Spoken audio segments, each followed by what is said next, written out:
అనుకోకుండా వచ్చిన గాలివాన బీభత్సం సృష్టించింది. ఈదురుగాలులతో కూడిన భారీ వర్షం ప్రజలను అతలాకుతలం చేసి తీవ్ర నష్టాన్ని మిగిల్చింది. ఖమ్మం జిల్లా ముదిగొండ, నేలకొండపల్లి మండలాల్లో ప్రజలు ఈదురుగాలులతో కూడిన అకాల వర్షానికి తీవ్ర ఇబ్బందులు పడ్డారు. రహదారులపై చెట్లు కొమ్మలు, విద్యుత్ స్తంభాలు విరిగి కుప్పలుగా పడ్డాయి. గ్రామాల్లో ఇళ్ల పైకప్పులు రేకులు లేచి రహదారులపై పడ్డాయి. ఇళ్లలో ఉన్న వాహనాలపై విద్యుత్ స్తంభాలు విరిగిపడి వాహనాలు దెబ్బతిన్నాయి.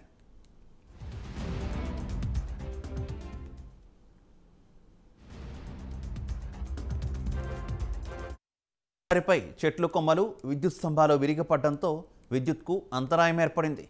వాహనాలు భారీగా నిలిచిపోయి రాకపోకలు స్తంభించాయి. దీంతో ప్రజలు, ప్రయాణికులు తీవ్ర ఇబ్బందులు పడ్డారు. రహదారులపై చెట్ల కొమ్మలను తొలగించేందుకు ముదిగొండ పోలీసులు ట్రాఫిక్ను మళ్లించి చర్యలు చేపట్టారు.